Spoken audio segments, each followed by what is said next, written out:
사업하다 보면 열심히는 하고 있는데 확 체감되는 변화는 없고 내가 제대로 하고 있는 게 맞나 싶을 때가 있죠. 오늘은 여러분이 사업을 잘하고 있는지 점검해 볼 수 있는 컨텐츠를 준비했습니다. 오늘 영상에서는 첫 번째, 잘 안 되는 회사에는 이것이 없다. 두 번째, 지속 가능한 매출을 내는 법. 세 번째, 내가 사업을 잘하고 있는지 점검하는 법. 네 번째, 대표가 몸빵 뛰는 게 아니라 시스템을 만드는 법 등에 대해 이야기합니다. 오늘의 출연자는 컨설팅만 했다 하면 매출 두세 배 늘려버리는 B2B 마케팅 에이전시 코어비 최준호 대표입니다. 바로 시작합니다.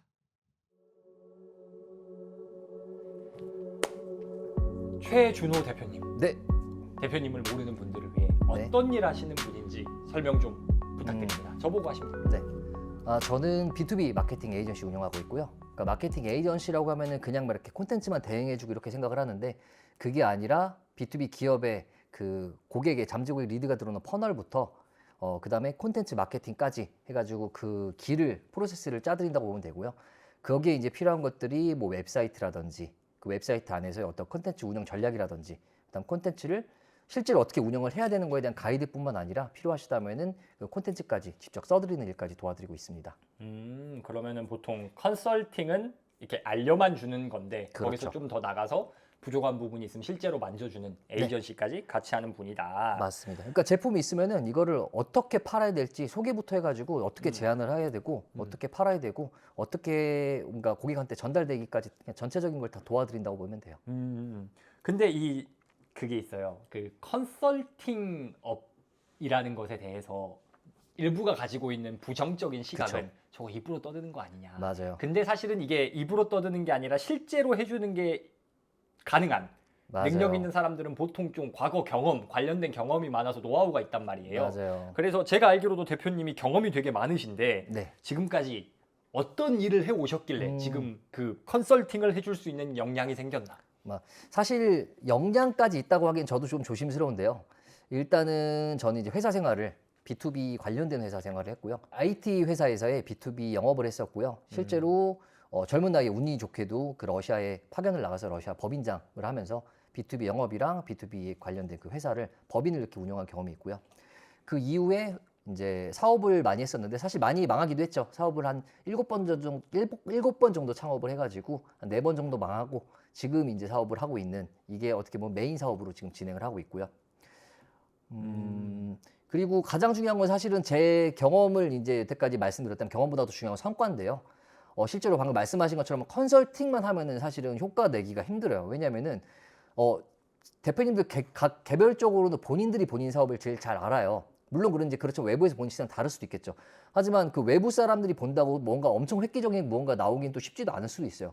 하지만 이제 저 같은 경우에는 실제로 하나의 팀이 돼가지고 아예 예를 들면 지금 제안서 자체, 그다음에 제안서 자체도 뭔가 제안서가 없는 데도 사실 많거든요. 제안서를 만드는 것부터 그다음에 웹사이트가 없는 데도 많아요. 웹사이트 직접 만들어 드리고 그 제안서랑 웹사이트로 어떻게 잠재 고객이 우리를 보고 인식하고 들어올 수 있는지 퍼널을 설계해 드리고 그리고 잠재 고객들이 들어왔을 때 어떻게 그런 팔로우업을 해야 되고 어떻게 고객 관리를 해야 되고 어떻게 그럼 영업을 해가지고 그분들한테 매출을 이끌어내고 클로징을 할 수 있을지 그 단계를 전체적으로 아예 만들어 드리니까 사실은 그 일반 컨설팅하고 좀 다르죠. 그러면은 지금 들으면서 일단 B2B 같은 경우엔 기본적으로 영업으로 그 딜을 많이 하잖아요. 그렇죠. 예를 들어서 뭐 대기업에 가서 우리 이런 일을 하고 싶다 뭐 이렇게 하거나. 근데 그 일을 해야 되는 사람들이 제안서가 없어요? 꽤 있어요. 아니면은 제안서가 있어도 그냥 일반적으로 우리가 하나 그냥 대충 그러니까 그분들은 대충 만들진 않았겠죠. 그러니까 서비스 회사를 만들어 놓고 누가 봐도 그런 거 있잖아. 너무 일반적인 제안서. 누가 봐도 일반적인 제안서. 여기서 이거는 내가 A라는 업체한테 받고 B라는 업체를 받고 C라는 업체한테 받아도 딱 보면 회사 소개 우리 업체는 몇 년에 시작해서 뭐 어떤 회사 연역 써 있고 우리 어떤 서비스가 있고 어떤 제품이 있고 그다음에 그 사진 몇 개 회사 사진 이렇게 해 놓고 그다음에 이제 감사합니다 하고 뒤에 이제 연락처 써 있고 이제 이런 정도가 사실 다인 거죠. 근데 우리는 사실 만약 예를 들면 우리가 웹사이트를 만든다고 할게요. 뭐 A 회사, B 회사, C 회사 그런 걸 다 받는다고 했을 때 그럼 결국에 우리가 선택하는 기준이 뭐가 될 것 같아요? 다 똑같다면은 가격이죠. 그쵸. 그럼 결국에는 서로 치킨 게임 할 수밖에 없는 거예요. 결국에는 가격으로 승부할 수밖에 없고 그러면 요즘 가뜩이나 정보의 비대칭이 낮아지면서 모든 서비스의 가격이 그렇게 높은 서비스는 없거든요. 그 안에서 더 가격 경쟁을 하다 보면은 회사가 힘들어지거나 망할 수밖에 없게 되는 거죠. 그러면은 대표님이 만나보는 잘 안 되는 회사들 같은 경우에는 네. 제안서든 웹사이트든 뭐든 고객이 보는 것 이게 너무 일반적이다. 네, 라는 일반적이고 거잖아요. 네. 솔직히 말하면요. 더 깊게 들어가서는 인터넷에 쳐도 그 회사나 서비스에 대해서 찾아볼 수가 없어요.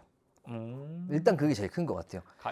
가령 예를 들어 제가 삼성전자에 영업을 뛰러 갔는데 그래서 삼성전자 담당자가 뭐 북토크 뭐 하는 애야 하고 뭐 비즈니스 토크하고 쳐봤는데 안 나와. 그쵸. 그러면은 얘네 구리네 이렇게 되는 거죠. 그쵸. 그러니까 우리도 일반적으로 생각을 해보면 돼요. 우리가 3만 원짜리 에센스나 뭐 로션을 산다고 해볼게요.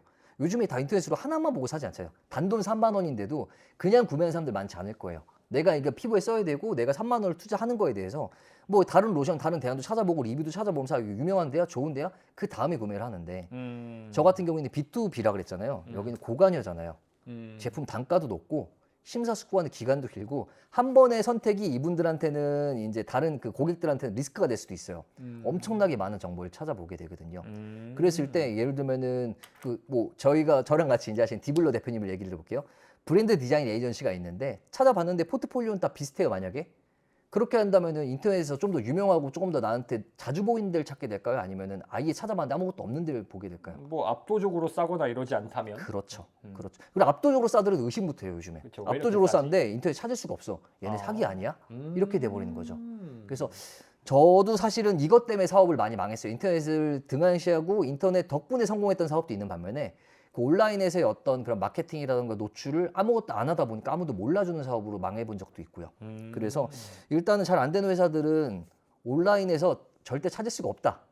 그리고 온라인을 등한시한다. 중요한 걸 알면서도 실행하지 않는다. 이런 거가 되겠죠. 잠시만 시간을 내주세요. 저는 어릴 때 사장님들은 다 놀고 먹는 줄 알았거든요. 그런데 제가 사업을 조금 해보니까 사장은 그 어떤 직원보다 빡세게 살 수밖에 없어요. 일 안 하고 있는 것 같아도 계속 생각해야 하고 의사결정 내려야 하고 어깨에 짊어진 무게감이 너무 다르더라고요. 그리고 무엇보다 반강제적으로 계속 배워야 되잖아요. 배우기를 멈추는 순간 가만히 있어도 뒤로 가는 게 사업 아닙니까? 비즈니스 토크는 끝없이 배워야 하는 운명인 사업가 분들이 100% 무료로 돈 주고도 만나기 힘들 분들에게 사업과 인생에 대해 배울 수 있도록 만들어진 채널입니다. 이 채널의 지속을 위해선 여러분의 단 한 가지 도움이 필요합니다. 구독, 팔로우를 눌러주세요. 사람이 모이면 힘이 생깁니다. 이 채널에 힘이 생겨야 여러분이 살면서 꼭 한번 만나보고 싶은 기라성 같은 게스트분들을 모실 수 있습니다. 유튜브, 스포티파이, 팟캐스트 이 컨텐츠를 어디서 시청하고 계시건 구독 혹은 팔로우를 눌러주세요. 부탁드립니다. 다시 시작합니다.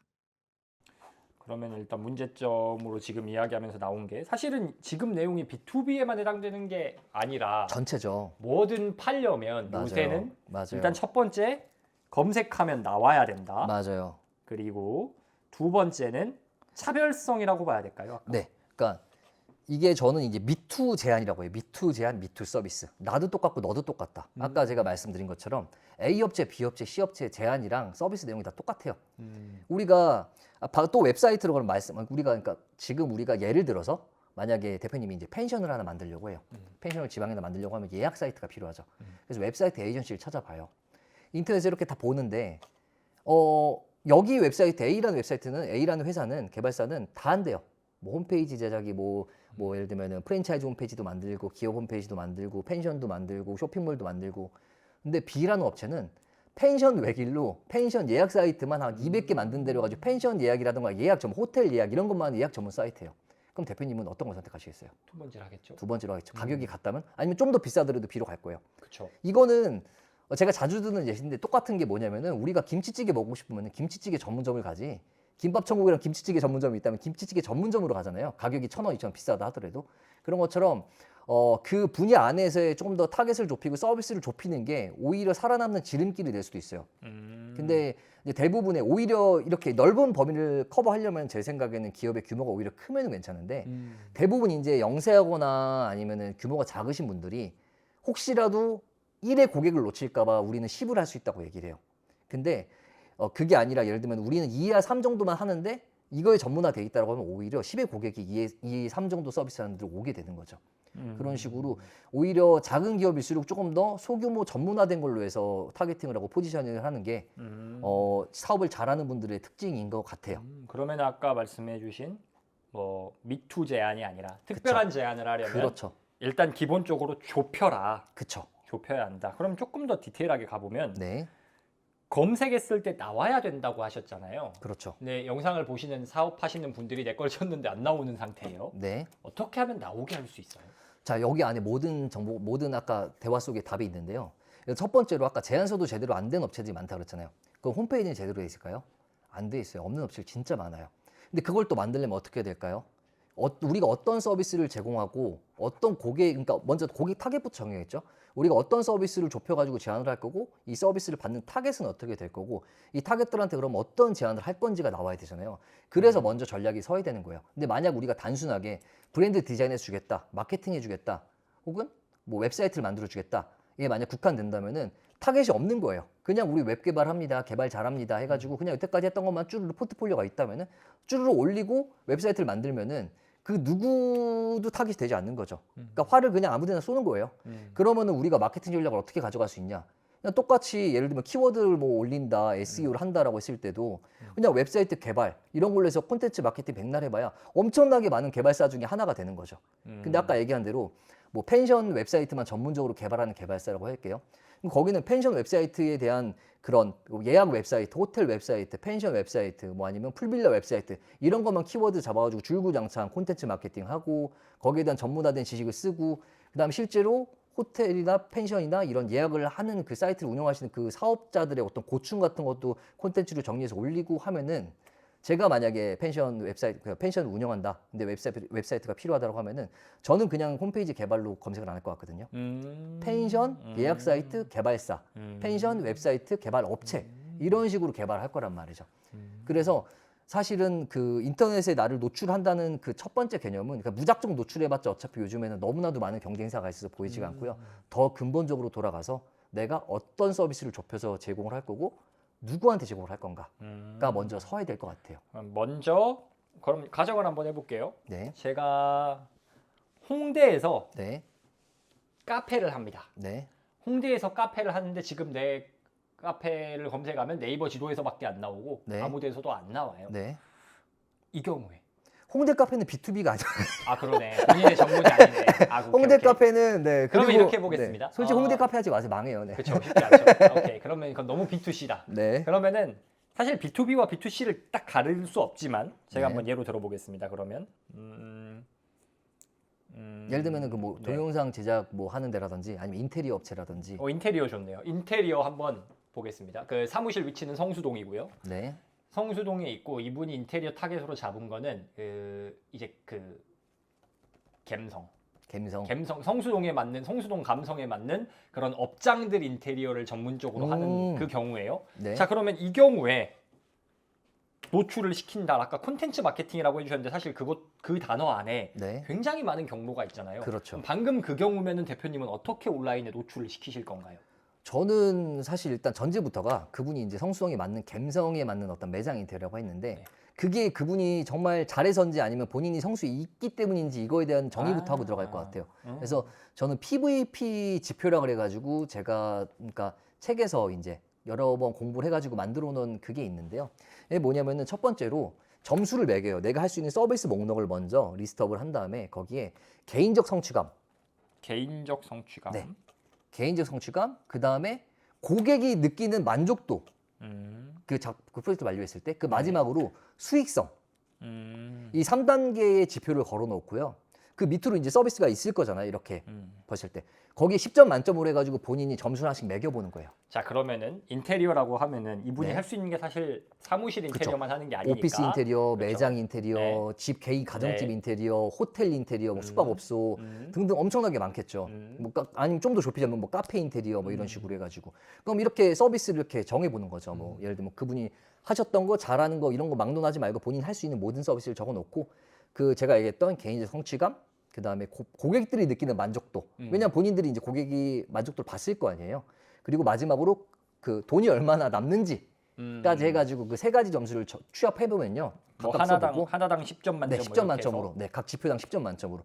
그러면은 하나에서 두 개가 남습니다. 그럼 만약에 본인이 세 개를 집중하고 싶다, 아니면 두 개 정도 집중하고 싶다, 그럼 그 안에서 저 점수에서 가장 높은 걸 보고, 맞네, 이게 내가 지금 가장 집중할 수 있겠네? 라고 하면 일단 거기부터 파는 거예요. 오케이. 그럼 네. 그렇게 해서 성수동 갬성 인테리어가 나왔어요. 아, 네. 그럼 이제 온라인에 이걸 어떻게 깔아요? 어떻게 가면 일단 가장 중요한 거는 저는 이제 항상 제안이라던가 아니면은 랜딩 페이지를 만들 때, 웹사이트를 만들 때 약속, 보증, 증거 이 3단계 프레임워크를 항상 얘기를 하거든요. 네. 그래서 약속을 하는 거 이제 명확하게 이제 고객들한테 얘기해 주는 거죠. 어떤 약속을 하냐? 뭐 매장 인테리어 그랬죠. 여러분의 매장을 성수동 안에 있는 성수동의 모든 팝업 스토어보다 성수동 안에 있는 감성으로 아니면 성수동의 팝업 스토어로 만들어 듭니다. 성수동에 뭐 예를 들면 샤넬 팝업 스토어로 만들어 듭니다. 이런 식으로 해가지고 그냥 확실하게 우리가 뭐 하는 회사인지를 먼저 약속을 해요. 그런 식으로 해가지고 뭐 여러분의 매장을 성수동 한가운데 있는 샤넬 매장으로 만들어 드립니다. 뭐 이게 근데 저작권에 걸릴 수 있다면 명품 매장의 팝업 스토어처럼 만들어 드립니다. 이렇게 얘기를 해가지고 약속을 하고요. 보증을 하면은 사실 이 보증이 약간 되게 어려워하고 무서워하시는 분들이 있는데 여러분이 만족하실 때까지 도와드립니다라는 둥 아니면은 저 같은 경우에는 서비스업이다 보니까 성과가 안 나면 환불해 드립니다. 이런 식으로 강력한 보증이 들어가게 되면요. 사실은 이제 이 보증 같은 경우는 우리가 이제 좀 업체가 유명해지면 좀 덜 해도 되는데 만약에 영세예요. 아직 우리가 아까 처럼 인터넷 쳤는데 잘 나오지도 않고 우리를 잘 몰라요. 그럼 보증을 강력하게 걸어야 돼요. 자, 그러면 잠시 지금 이 약속 보증 증거에 대한 건 내가 온라인에 나에 대한 정보를 깔아 놓을 때 그쵸. 이런 내용이 담겨야 된다. 나를 말고 그쵸 나의 서비스라던가 나의 회사를 네 소개할 때 아니면 그 사람들 그 잠재 고객들한테 어필할 때 그러면 그 내용이 이거를 들어가야 지금 기본적으로 대표님은 홈페이지를 만든다는 가정으로 말씀을 해주고 계신 홈페이지랑 제안서까지 같이요. 건가요? 홈페이지와 제안서. 네. 아, 그러면은 아까 말한 뭐 인스타그램으로 나를 뭐 마케팅한다든지 블로그를 쓴다든지 이게 아니고 지금 맞아요. 그러면은 그냥 진짜 공식적인 화면. 맞아요. 공식적인 화면에는 약속 보증 증거가 들어가게 세팅을 해야 된다. 그게 맞아요. 홈페이지건 맞아요. 제안서건. 맞습니다. 좋습니다. 그럼 약속은 내가 뭐 해줄게. 네. 보증은 네가 만약에 너 잘못되면 너의 리스크를 내가 가져갈게. 예를 들면 우리가 돈을 500만 원 주고 홈페이지를 맡겼는데 잘 안 나왔어요. 500만 원 돌려줄게. 그럼 너가 잃는 거는 시간이지만 그래도 난 다 일자다. 그러니까 사실 처음 고객이 맡길 때는 이 사람의 믿음이 우리는 신뢰로 돌아가잖아요. 이 사람한테 믿음이 없는데 큰 돈을 줄 수가 없는데 그럼 너의 리스크까지 내가 다 져줄게. 맡겨봐. 라고 하면 고객들은 넘어갈 확률이 굉장히 높고 그렇게 되면 나도 리스크를 가져가기 때문에 내가 더 열심히 할 수밖에 없어요. 서로 좋게 되는 거죠. 물론 무섭긴 하죠. 환불 안 나오나요? 거의 안 나온다고 보면 돼요. 그리고 환불 나올 정도의 퀄리티의 서비스를 계속 운영한다는 거는 그건 본인이 할 수 있는 서비스가 아니라는 소리예요. 하면 안 되는 네, 거다. 하면 안 되는 거죠. 아, 그래서 그러니까 어쨌든 지금 이 고관여 서비스 기준으로 그렇죠. 저는 이제 단가가, B2B니까 단가가 좀 네. 그래도 있는. 단가가 비싼 서비스는 내가 지금 뭐 업계의 압도적인 사업자가 아니라면 그렇죠. 고객의 리스크를 나에게 전가해서 전가해서 뭐 예를 들어서 안 되면 환불해 드릴게요. 아, 네. 만족 안 하면 만족할 때까지 해드릴게요 하는 센 맞아요. 보증을 걸어야지 맞아요. 구매를 일으킬 수 있다. 맞습니다. 네. 증거는 뭐죠? 증거가 사실 제일 중요해요. 이 세 가지 중에 증거가 제일 중요하고 이 증거가 많으면은 보증은 이제 나중에 안 해도 됩니다. 증거가 결국 뭐냐면은 그냥 편하게 얘기하면 포트폴리오랑 레퍼런스예요. 그러니까 만약 고객이 성수동에 있는 성수동 감성의 어떤 매장 인테리어를 하고 싶다라고 하는데 그분한테 잘 안 되면 제가 뭐 가격 빼드릴게요. 잘 안 되면 제가 만족할 때까지 해드릴게요. 구차할 필요 없이 본인이 했던 작품들 여태까지 했던 매장 인테리어들 대표적인 건 5개에서 10개만 딱 보내고 이 정도로 나옵니다. 라고 하면은 답이 나오잖아요. 그럼 오씨 여기는 이 정도 하는구나. 라고 하니까 보증이 필요 없어집니다. 아. 그래서 근데 이제 많이들 착각을 하시는 게 이제 특히 인테리어 이쪽도 그렇고 해놓고 나서 본인들이 그걸 뽐내질 못해요. 그러니까 만들어 놓고 사진을 찍어 놓고 필요하니까 맞아요. 사진만 찍어 놓는데 그거를 아까 얘기했던 대로 인터넷 찾아도 나오지가 않는 거예요. 이렇게 정말 대단한 거 하신 분들이 인터넷에서 막 멀끔하게 사진도 올려놓고 우리 이렇게 해서 이걸 이렇게 작업을 했고 어떤 취지를 해가지고 이걸 이렇게 만들었다.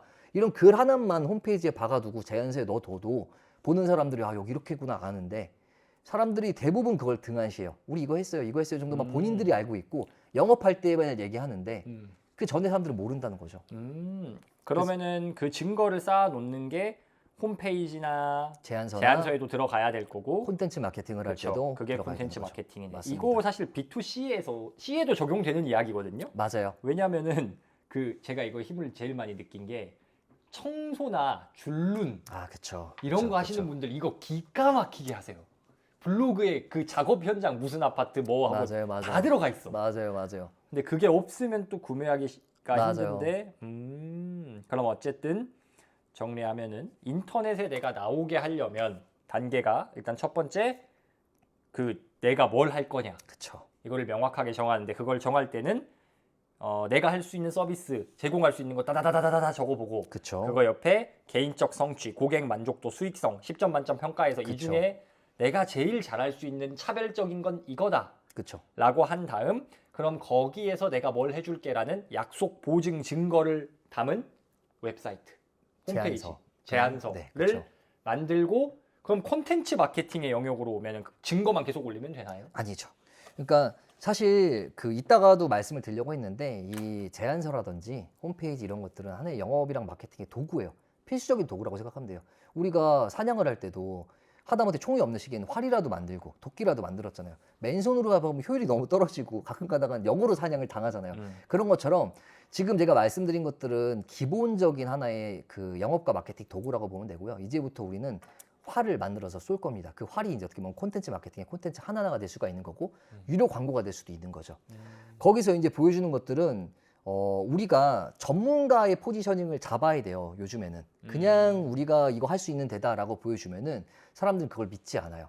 전문가 포지션을 잡으려면 뭘 해야 될까요? 남들보다 우리가 좀 더 많이 알고 있다는 걸 어필해야겠죠. 지금 제가 이런 걸 얘기하는 것도 전문가 포지션을 잡고 있는 거죠. 그 B2B 마케팅이나 B2B 영업 쪽에서 다른 사람들보다 조금 더 그래도 공부를 했다. 이런 정도의 느낌? 예를 들면 아까 줄눈 뭐 이런 거라든지 아니면 인테리어라든지 뭐 인테리어 시공할 때 뭐 예를 들면 구축 빌라에서는 이런 식으로 인테리어 시공해야 됩니다. 혹은 신축 매장 뭐 1층에서는 이런 식으로 인테리어 하면 망합니다. 이런 식의 팁과 정보 이런 것들에 대한 그 유용한 콘텐츠? 그러니까 이거를 이제 궁금해할 만한 사람들을 타겟으로 하는 그런 콘텐츠를 광고 느낌이 없이 올린 다음에 이제 마지막에 이제 본인의 어떤 업체의 정보라든가 이런 걸 끼워 넣는 거죠. 그걸 이제 2번, 3번 올리다가 한 번씩 이제 말씀하신 것처럼 고객사를 올리는 거예요. 근데 이제 이게 좋은 타이밍이 예를 들면은 방금 말씀드린 것처럼 뭐 완전히 이제 구축 건물 안에 1층에 다 쓰러져 가는 그런 데다가 이제 인테리어 하는 방법이라든지 아니면 어떻게 공사를 해야 되고 이렇게 뭐 차가 들어가기 어려운 데서 어떻게 공사를 해야 된다 이런 콘텐츠를 많이 올리면은 그에 관련된 본인의 레퍼런스나 본인의 그 증거 있죠. 그것들을 이제 그 다음에 이제 껴 넣는 거예요. 그래서 우리는 이런 식으로 했다. 그 다음 콘텐츠에. 이런 식으로 이제 이게 쌓아가다 보면은 사람들이 검색하면 아까 얘기한 대로 되게 좁잖아요. 키워드 하나하나가. 그래서 걸려 들어오게 되고 그러면 이 사람들이 또 계속 우리 콘텐츠를 보게 됩니다. 왜냐하면 비교하고 있거든요. 이걸 이미 한번 들어온 사람들은 우리 업체 말고도 아마 한 3개, 4개 업체 보고 있을 거예요. 인터넷으로. 그 중에 하나를 고를 때 우리가 콘텐츠를 계속 올리고 전문성이 뭔가 계속 있어 보인다. 그러면은 이제 연락이 오게 되는 거죠. 그러면은 어쨌든 홈페이지든 제안서든 이거는 사실 뭐랄까요? B2C라면 홈페이지나 제안서라기보다는 좀 뭐 예를 들어 네이버 지도가 될 수도 있을 것이고 그렇죠. 아니면 리뷰가 될 수 있겠죠. 스마트 스토어 그 판매 화면 그쵸. 이런 데가 될 수도 있을 것인데 어쨌든 고객이 최종 구매를 고민하는 그 단계에는 약속 보증 증거 이 3가지가 들어가 있어야 하며 네. 그걸 평상시에는 그러면은 어떤 컨텐츠를 통해서 마케팅을 하냐 내 전문성을 보여줄 수 있는 그렇죠. 거기에 이제 본인의 사례를 섞고. 특히 고관여일수록 더더욱 전문가 포지션이 그렇죠. 필요하겠네요. 그렇죠. 그래서 지금 말씀 너무 정리를 잘 해주셨는데 결국에 우리가 콘텐츠를 뿌리고 유튜브를 하든 블로그를 하든 SNS를 하든 이거는 그냥 금을 던지는 거고요. 활을 쏘는 거예요. 그럼 그렇게 해서 그물 안에 딸려 들어와요. 리드들, 우리 잠재 고객들이 활에 맞아서 들어와요. 그 사람들이 결국 모이는 데가 어딜까요? 결국에는 홈페이지예요. 결국에는 우리를 알릴 수 있는 홈페이지예요. 그게 없다. 그럼 아무리 마케팅 열심히 해봐야 결과적으로 우리가 일일이 전화 응대하고 메일 응대하고 메시지 응대해야 되는데 거기에 또 하나하나 우리의 서비스를 설명을 해야 되고 우리가 뭐 하는지 그럼 여기서 또 신뢰가 깨지는 거죠. 근데 딱 들어왔는데 방금 말씀하신 것처럼 약속 보증 증거 명확하게 딱딱딱 정리된 웹사이트가 있고 여기 보니까 여기 다 정리가 돼 있고 여기도 콘텐츠가 잘 있네. 이거 문의 한번 해봐야겠다. 전화 한번 해봐야겠다가 되는 거죠.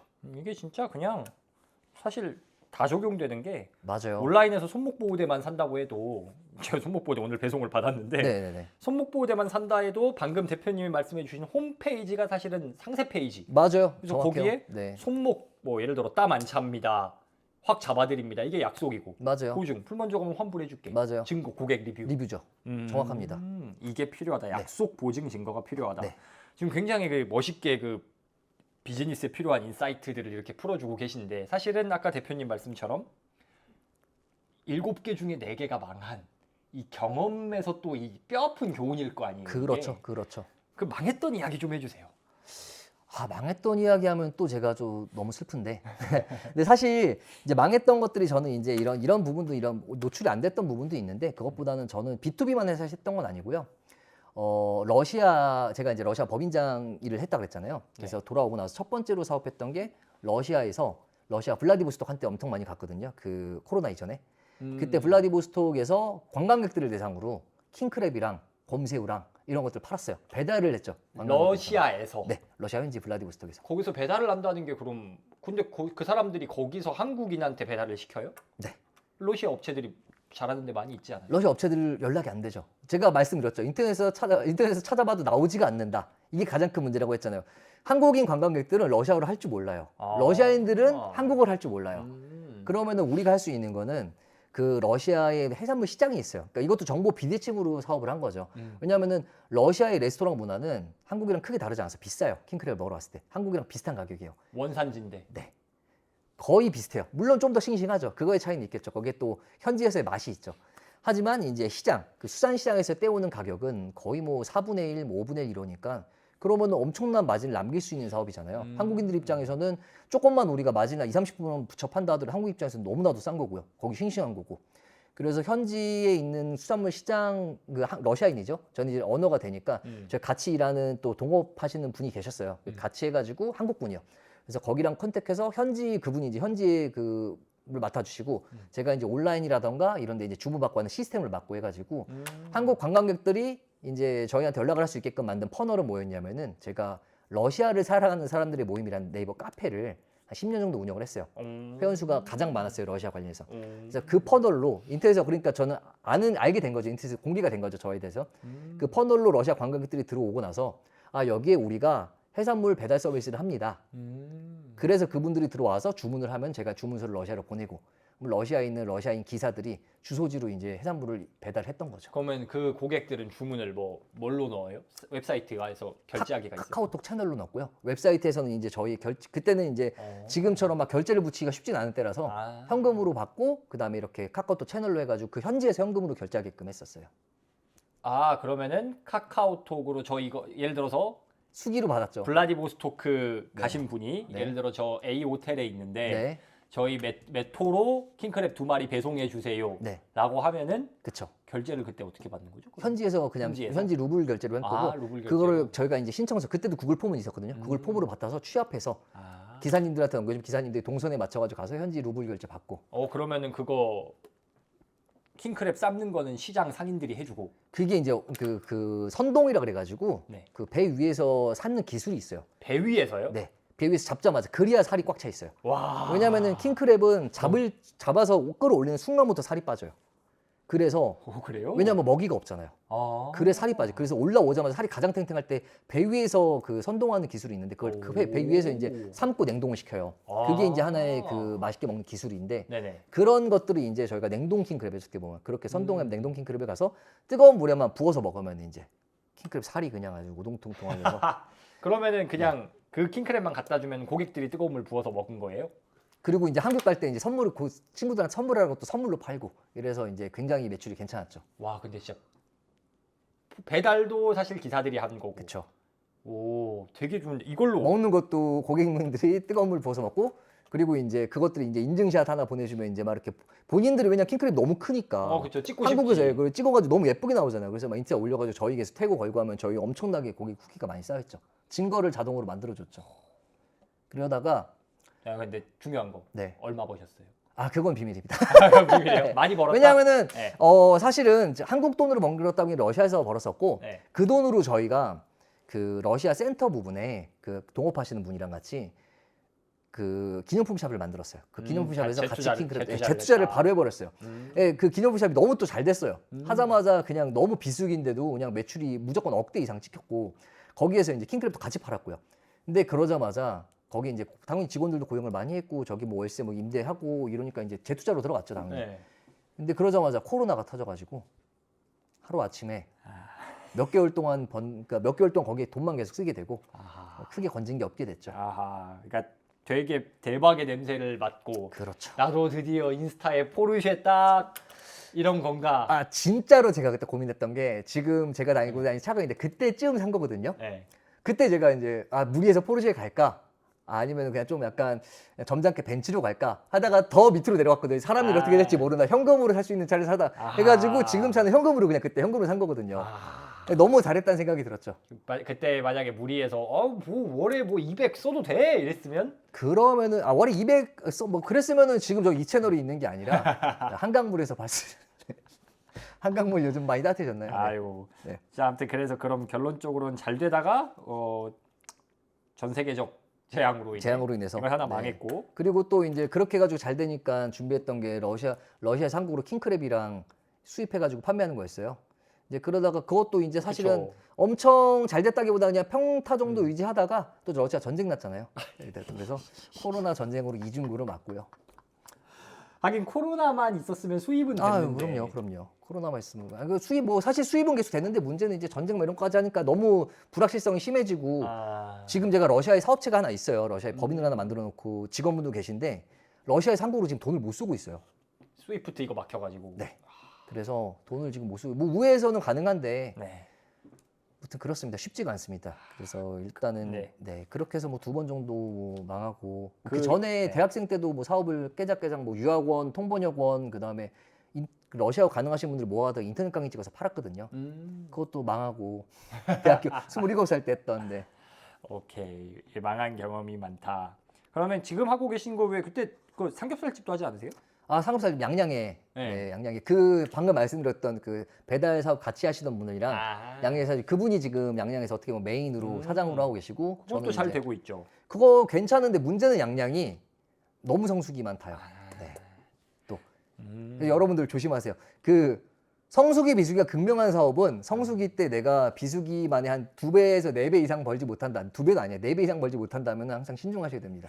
좋습니다. 그럼 어쨌든 이렇게 본인도 사업 경험이 굉장히 많으시고 되게 재밌다고 하면 안 되는데 그 아니요. 맞아요. 살면서 몇 개 겪기 힘든 그쵸. 코로나, 그쵸. 전쟁, 그쵸. 빵빵. 그리고 사실은 이 본인 경험뿐만 아니라 지금 하시는 일은 많은 대표님들을 만나고 네. 많은 회사를 도와주는 일을 하시잖아요. 그렇죠. 그러면은 이렇게 쓱 보시면서 잘 안 되는 회사는 네. 이걸 못하더라 하는 게 아까 검색에서 안 나온다. 네, 인터넷 찾아봐도 없다. 차별성 없다. 이거 말고 네. 쭉 자세히 보면 이게 없더라. 딱 이런 하나 게 지금 남았는데 네. 딱 하나 남았는데 너무 잘 짚어주셨어요. 네. 일단은 실행이 굉장히 느리고요. 실행이 느리다. 작은 비용에 연연해요. 작은 비용이 굉장히 아까워요. 예를 들면 어떤 게 있을까요? 그러니까 예를 들면은 제가 사업 좀 잘하는 대표님들 특징이 맞거든요. 물론 비용은 절감할수록 좋아요. 그리고 네. 특히 돈이 없을수록 더 그래야 되는 게 맞는데 음. 사업 잘하시는 대표님들 특징이 뭐냐면은 싼 거래처보다는 좀 더 빠르고 정확한 거래처를 선택해요. 그러니까 무조건 싸다고 좋아하는 게 아니라 크지 않은 비용 막 절감만 고집을 해가지고 막 출시 시점을 늦춘다든지 타이밍을 놓쳐버리면 사실 아무것도 안 되거든요. 근데 제가 봤을 때 잘 되는 분들은 내가 이게 맞는 길이라고 하면 조금 과감하게 투자할 줄도 알고 빠르게 갈 줄 알아요. 그런 분들이 보통 사업을 좀 잘하시고요. 잘 안 되는 분들은 너무 고민 걱정이 많고 너무 생각이 많아요. 그래서 움직이질 않아요. 그러면 다 놓치는 거죠. 빨리 하다가 빨리 망할 수도 있잖아요. 빨리 하다 빨리 망하면 빨리 한 번 더 할 수 있죠. 크게 망하면. 크게 망하지 않을 정도 리스크는 본인이 져야죠. 막 빚을 내 가지고 막 5천, 1억 막 5억 막 이렇게 해서 하는 게 아니라 사실 제가 말하는 그 작은 비용이라고 했죠. 큰 비용이 아니라 작은 비용. 예를 들면 단돈 5만 원 아까워가지고 빨리 하고 정확하게 할 수 있는 거 5만 원 아끼려고 막 며칠 기다리고 뭔지 아시죠? 몇십만 원 아끼려고 뭔지 기다리고 뭐 예를 들면은 내가 지금 당장 뭐 브랜딩이 필요한데 오늘 당장 지금 웹이 필요한데 당장 지금 뭔가 마케팅을 뭔가 해야 되는데 당장 내가 돈은 돼요. 이거 쓸 수 있어. 근데 약간 부담은 돼. 근데 이거 안 하고 어떻게 혼자 할 수 있는 방법 없을까? 아니면 혼자 배워서 할까 하면서 계속 시간을 늦추는 거죠. 그러면 타이밍을 놓치고 내 서비스도 필요 없을 수도 있고 아예 계속 생각만 많아지다 뭐 아무것도 없게 되는 거죠. 맞아요. 그 유튜브에서도 그 어느 정도 규모가 꽤 큰데고 수익도 괜찮은데 편집을 자기가 하는 분들이 있거든요. 근데 뭐 맞아요. 편집하는 게 잘못됐다 이거보다도 그 편집으로 그 시간을 넣은 만큼 그 큰 가치를 만들 수 있으면 되는데 그렇죠. 아닌 경우가 많아서 맞아요. 작은 비용에 연연하면 안 된다. 네. 그러니까 지금 말씀하신 것처럼 편집을 본인들이 한다 하더라도 뭐 그 안에 뜻이 있으면 돼요. 본인들만이 할 수 있는 무언가가 들어가 있다 그러면 괜찮은데 그게 아니라 그냥 비용 아까워서라면은 크게 되기가 쉽지가 않는 경우가 많더라고요. 네. 좋습니다. 그 아까 저희가 잠깐 광고에 대한 이야기가 나왔는데 물론 광고로 매출을 일으키는 거 이런 거 되게 중요하잖아요. 근데 그런 분들이 있거든요. 광고 돌리면 매출이 나와. 근데 광고 끊으면 매출이 끊겨. 그러니까 반짝 매출밖에 못 하고 뭔가 지속 가능하게 안 되는 그런 케이스들이 좀 많아요. 맞아요. 좀 지속 가능한 사업을 잘 하시는 분들은 어떻게 사업을 하시던가요? 아니면 대표님이 어떻게 하라고 가르쳐 주시나요? 사실 저도 똑같은 경험을 했고요. 저도 해산물을 수입해서 판매하던 시절에 그러니까 판매를 아예 안 한 것도 아니고 수입을 안 해본 것도 아니에요. 온라인으로 저도 스마트 스토어 쿠팡 이런 걸로 다 판매를 해봤고 광고를 돌리면 매출이 나옵니다. 안 돌리면 안 나오고요. 그러니까 광고는 결국에 이벤트를 위한 일회성 혹은 아니면 본인이 ROI 측정을 너무 잘할 수 있다라고 한다면은 그렇게 퍼포먼스로 돌리는 게 맞는데 ROI가 뭐죠?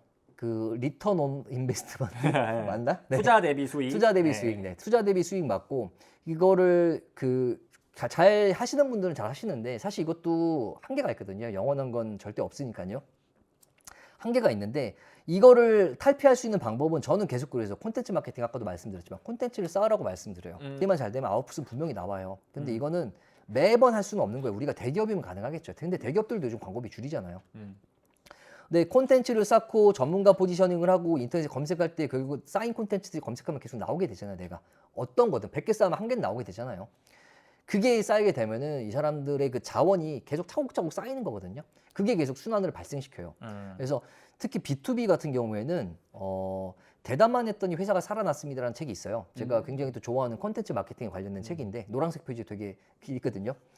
거기서 얘기하는 바, 그다음 제가 실제로 그 CRM을 통해 가지고 고객들을 추적한 바에 따르면은 우리 사이트에 한 번 들어와 가지고 문의 남기는 경우는 거의 없어요.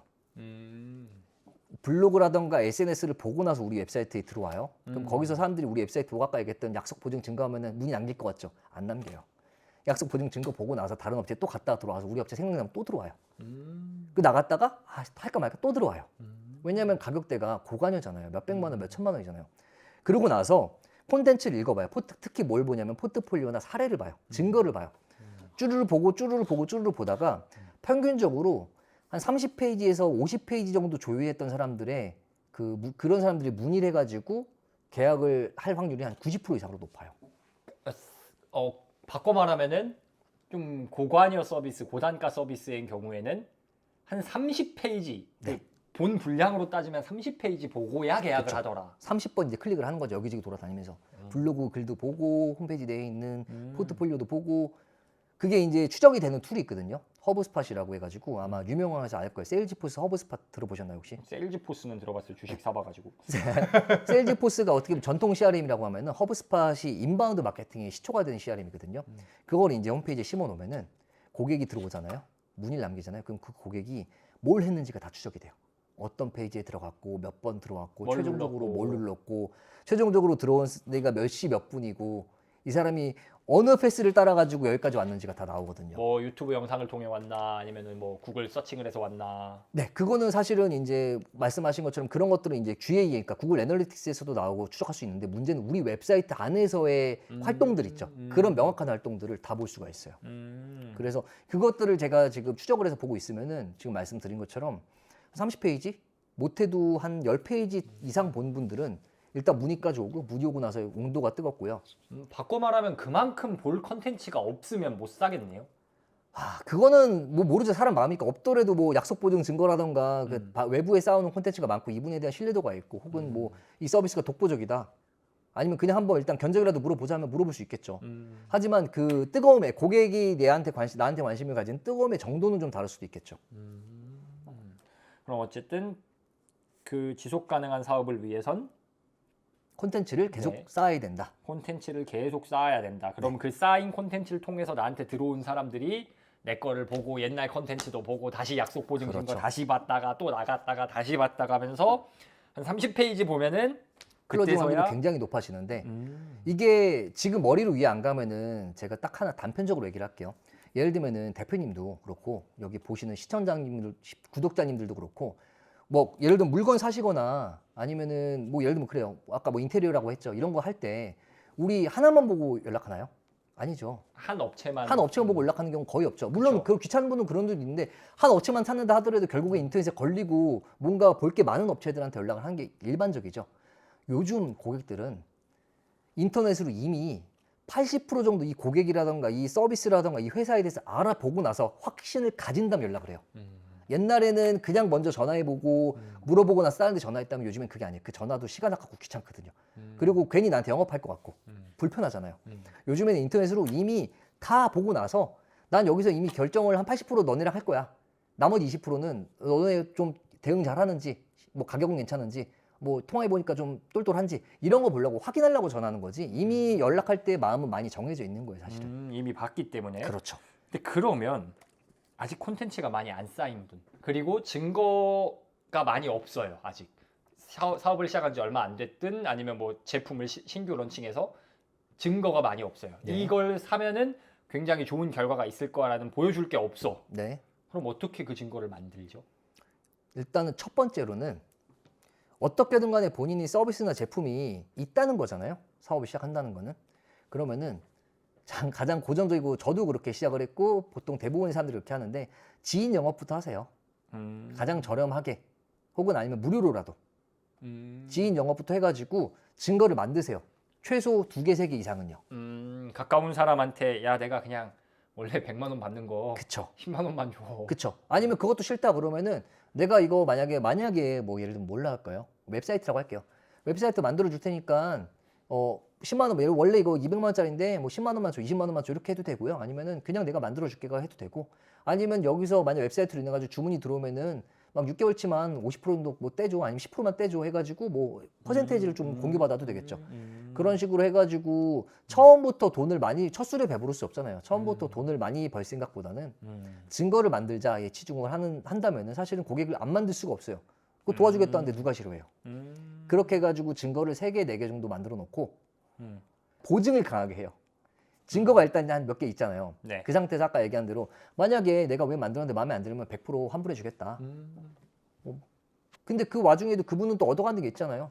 그렇게 해서 최선을 다해서 도움을 드리면 사실은 거의 환불받는 분들은 많지 않아요. 정말 똥을 싸놓지 않는 이상은. 그러면은 뭐가 됐건 사실 처음 런칭할 때 사례가 많이 없다라고 하면 그렇죠. 가까운 사람이나 아니면 무료로 드립니다. 그렇죠. 그렇게 해놓고 대신에 무료로 해줬으니까 너의 성과에 대한 건 내가 다 공개를 하겠다. 그렇죠. 그렇게 해서 그 성과가 만들어지면 그때 홈페이지 만들어야 되나요? 같이 만들어야죠. 네. 처음부터. 그쵸. 성과가 있는 상태에서 만들어지면 금방 만들고요. 성과가 없는 상태에서 한다면은 사실은 보통 그런 경우에는 타겟이랑 서비스를 잘 좁히지 않는 경우도 많아요. 아까 제가 처음 말씀드린 것처럼 내가 난 이거 할 줄 아는데 이거를 어떤 타겟한테 어떤 서비스를 제공할지도 명확하게 정의가 안 돼 있기 때문에 이 정의 끝내고 나서 고객 사례 만들면서 제안서라던가 홈페이지를 같이 병렬적으로 준비한다든지 그게 안 된다 그러면 말씀하신 대로 일단 사례부터 만든 다음에 그거 기반으로 이제 본인들이 고객이 원하는 걸 더 명확하게 알 수 있잖아요. 그걸 녹여가지고 이제 홈페이지랑 제안서를 만드는 거죠. 지금 딱 여쭤보면은 이럴 땐 어떻게 해야 되나 이러면 그럼 그게 문제예요 이렇게 착착착 말씀해 주시는데 네. 이 대표님의 좀 더 인간적인 면모가 보고 싶어서 그 만약에 본인이 과거로 돌아가서 네. 딱 하나 실수를 고치고 싶어. 내가 인생에서 이 실수만큼은 내가 반드시 고쳐야 돼. 이거 무조건 고치고 싶어 하는 네. 좀 본인의 실수. 코로나 때 퇴사한 거? 코로나 때 근데 사업이 잘 될 줄 알고 퇴사한 거? 그 러시아 킹크랩은 회사를 다니면서 하신 거예요? 네, 약간 격가지로 네. 회사 다니면서 네. 이제 살짝 준비했던 게 잘 돼가지고 이제. 그래서 살짝 이제 준비하다가 야 이거 돈 나올 것 같다 하니까 네, 그만두고 네. 이렇게 나와서 했는데 이제 몇 년 꽤 지났으니까 말씀드릴 수 있는 건데 네. 회사한테 되게 미안한 얘기잖아요. 네, 근데 그때 퇴사한 거? 그러면 이걸 뭐 사업적으로 보시는 분들이 적용하면은 그 우물에 물이 차지 않았는데 그만둔다. 근데 우물에 물이 찬 줄 알았죠. 차고 네. 있었고 사실 코로나는 뭐 제가 해결할 수 있는 변수는 아니니까. 근데 이제 그런 거가 될 것 같아요. 그거랑 사실 인생의 실수는 많죠. 근데 돌이켜 보면은 다 그게 배움이 있잖아요. 내가 통제할 수 없는 변수 말고 모든 실수는 사실은 그게 있었기 때문에. 그러니까 멋진 말 하고 싶어서 그런 거 아니고 그냥 그게 있었기 때문에 제가 이런 이야기를 할 수 있는 거고 그게 없었으면은 덜 배웠겠죠.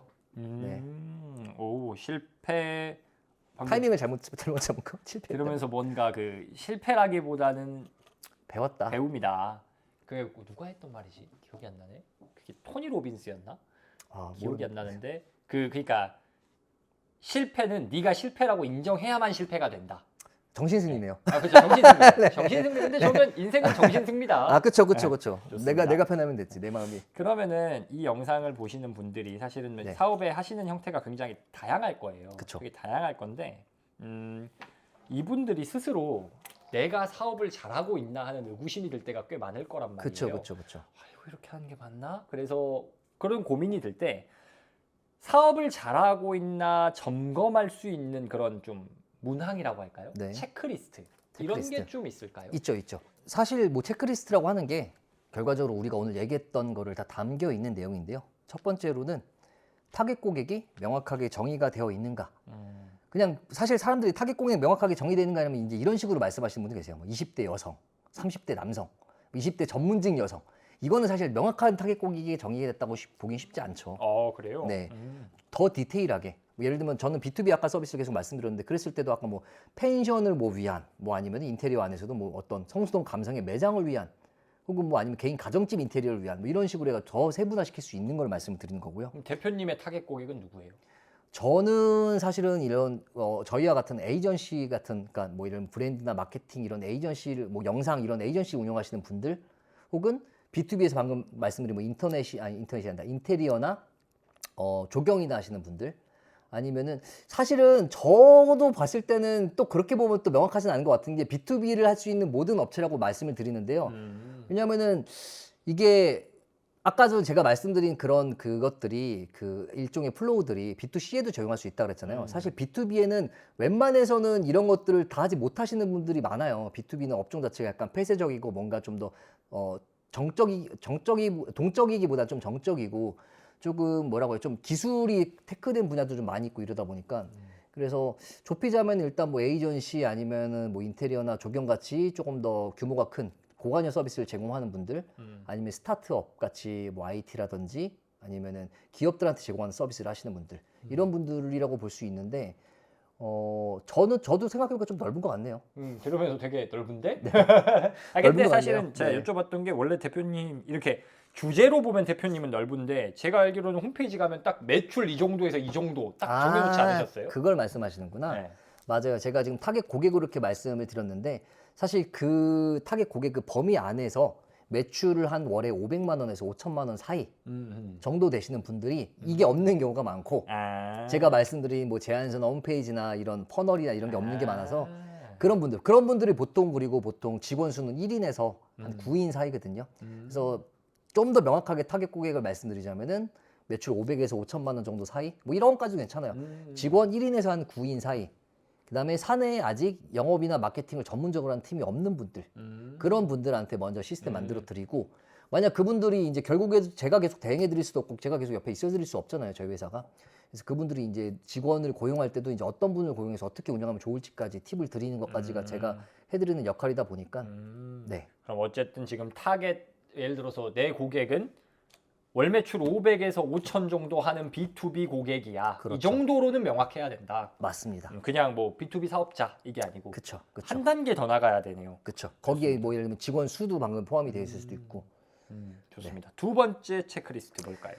그 다음에 이것도 이제 경쟁력이죠. 우리만의 차별성, 우리만의 경쟁력, 차별화된 제안이 되는 거죠. 아까 그러니까 이런 것도 근데 차별화된 제한이 될 수 있어요. 예를 들면은 아까 제가 계속 웹 에이전시를 말씀드리는데 아까 뭐 펜션을 특화된 그러니까 우리만의 킥이 있어야 돼요. 예를 들면 동네 음식점에도 우리만의 킥이 있으니까 거기 가거든요. 맛집들 보면요. 다 거기만의 시그니처가 있고 킥이 있어요. 그게 차별점이고 그게 경쟁력이란 말이죠. B2C에서도 물론 있는. 그래서 우리만의 경쟁력을 만약에 붙이기가 어려운 서비스가 있을 수도 있다. 그냥 웹 에이전시다라고 했을 때도 똑같이 웹을 만드는데 만약 500만 원이라고 해요. A라는 회사가 있고 B라는 회사가 있는데 B라는 회사는 웹을 만들어주고 인스타에 이 웹에 관련된 포스팅을 4개에서 8개 정도 그냥 무료로 해준대요. 혹은 50만 원 더 비싼데 그 무료로 포스팅 마케팅까지 도와준대요. 하면 대부분 사람들은 B로 또 가거든요. 이게 차별화된 제한인 거죠. 뭘 더해주던가. 뭘 더해주던가 네. 가격을 함부로 깎으려고 그러지 말고 뭘 더해주던지 남들이 안 해주는. 남들이 왜 안 해줄까요? 귀찮고 힘드니까 안 해주는 거거든요. 나도 귀찮고 힘들지만 그걸 해주기 때문에 차별화된 제한이 되는 거고요. 그래서 뭘 좀 더 해주던지 만약에 정말 차별성을 갖기 어렵다면은 만약에 차별성을 갖기 좀 더 쉽다. 나는 이 부분에서 정말 남들보다는 잘하는 거를 보여줄 수 있고 효과도 있다. 라고 한다면 차별화된 제한과 경쟁력을 보여주는 게 중요합니다. 그러니까 뭐 예를 들어서 아까 말한 것처럼 나는 펜션만 10년을 했다 이런 그쵸, 식으로 그쵸. 딱 뾰족하게 나는 이게 달라라고 할 수 있으면 그걸 하고 그쵸. 그게 아닐 거라면 비슷한 가격대에 뭘 더 해주던가 그쵸. 남들이 힘들어서 안 해주는 걸 하는 게 그쵸. 경쟁력을 만드는 방법이다. 맞습니다. 네, 세 번째. 세 번째는 아까도 얘기했던 인터넷에 우리가 나오는가. 아마 대부분들 지금 B2B 하시는 분들 중에서 인터넷에 우리 쳤을 때 뭐 홈페이지 하나 딸랑 있다든지 아니면은 별게 나오지 않는 분들 많으실 거예요. 아예 안 나오신 분들 계시고 꽤 많거든요. 그게 일단 중요하고요. 이거는 사실 뭐 B2C도 검색에서 나와야 돼요. 맞아요. 맞아요. B2C가 사실 더 중요하죠. 맞아요. 왜냐하면 쇼핑몰 하시는 분들 더 중요하죠, 사실은. 그리고 네 번째로 꾸준하게 내가 무언가를 콘텐츠를 올리고 나랑 우리 회사로 알릴 수 있는 마케팅 채널이 있는가. 마케팅 채널이 있는가? 네. 그게 뭐 인스타가 될 수도 있고요. 유튜브 채널이 될 수도 있고요. 블로그가 될 수도 있고. 네네 있기만 하면 되는 건 아니죠. 꾸준하게 방금 제가 전제 붙였죠. 꾸준하게 네. 운영하는. 운영하고 그리고 또 그걸로 통해 유입을 만들 수 있는. 맞아요. 그러니까 뭔가 SNS든 뭐든 온라인 상의 도구를 활용해서 고객이 안 들어오고 있다. 내가 영업을 해야만 고객이 생긴다. 이건 좀 문제가 있다. 문제가 크죠. 그리고 요즘에는 영업이 잘 안 돼요. 제가 봤을 때는. 이 SNS에 쌓인 게 없으면 아무것도 없으면 아까 결국 글로 돌아가는 거예요. 제가 만약에 대표님이 저를 아예 모르는데 B2B를 만약 하신다고요. 뭐 에이전시를 하신다고요. 유튜브 도와주는 에이전시를 하신다고요. 제가 대표님한테 가서 명함 내밀면서 제가 퍼널부터 영업 타겟 고객부터 해가지고 다 설계해서 웹사이트도 만들어드리고 마케팅까지 필요하시다면 어느 정도 대행도 해드릴게요. 대표님 저 모르면 할 거예요. 안 한단 말이죠. 절대 안 하죠. 근데 네가 누군지 모르는데. 그래서 일단 명함 줬어요. 뭐 사교자리에서 우리가 만났어요. 오프라인에서 그 모임에서. 명함 좀 대표님 뭐 하실 거예요? 명함 받으면 일단. 뭐 하는 사람이야? 그러고 회사 나서? 이름 코어비 검색. 그렇죠. 그래요. 결과적으로 우리는 할 수 있는 건 그거밖에 없어요. 인터넷에 네이버에 딱 초록창을 띄우고 구글 검색창을 띄워가지고 우리 회사 이름을 쳐본다든지 명함에 웹사이트 주소가 있으면 거기부터 일단 들어가 봐요. 뭐 하는 사람인지 보려고. 그게 꼭 사실 인플루언서화 되진 않아도 되는 거죠. 막 조회수가 엄청 잘 나오고. 저 같은 경우도 사실은 그 아까도 얘기했지만 그 넓으면서도 좁거든요. 타겟이. 그렇기 때문에 그 타겟만 원하는 컨텐츠를 오히려 뾰족하게 만들고 그 타겟만 워낙 유입되게끔 만드는 게 오히려 좋은 게 뭐냐면요. 내 고객이 아닌 분들이 연락해서 미팅을 잡고 도움을 뭐 드리고 컨설팅을 하고 아니면은 전화하고 이런 메시지를 받고 응답하는 것조차도 다 시간이고 자원이거든요. 나한테도 낭비지만 그분들한테도 낭비예요. 그분들은 어차피 도움을 받지 못한 사람한테 연락을 하는 거니까요. 그렇기 때문에 애초에 뾰족하게 내 고객이 될 만한 사람들만 연락을 할 수 있게끔 만드는 것도 마케팅과 영업의 기술이에요. 그럼 뭐 예를 들어서 월 매출 2천만 원 B2B 영업하시는 분 아니면 보지 마세요. 뭐 그렇게 해도 되죠. 사실 뭐 그거 되게 어그로성 짙지만 그럼에도 불구하고 근데 그럼에도 재밌는 거는 2천만 원 안 되더라도 보죠. 봐요. 오히려 그런 것들이 마케팅 기법인데 뭐 일단 이거는 논 외로 하고요. 아무튼 네, 그 채널 꾸준하게 지속적으로 올려야 될 채널이 있어야 된다. 채널이 있어야 되고 거기에 네. 타겟에 맞는 컨텐츠를 꾸준히 올려야 올려야 되고. 된다. 5번째. 그리고 고객들, 잠재 고객이 궁금해할 만한 것들 있죠. 이거를 미리 웹사이트에 다 올려두세요. 무슨 얘기냐면요. 아까도 제가 말씀드렸지만 사람들은 이미 80% 결정을 하고 연락을 하거든요. 요즘에 먼저 연락부터 하는 사람 많지 않아요. 결국에 항상 우리가 영업하거나 고객들의 얘기를 들었을 때 고객들이 나올 얘기는 뻔해요. 뭐 예를 들면 얼마예요? 얼마나 걸려요?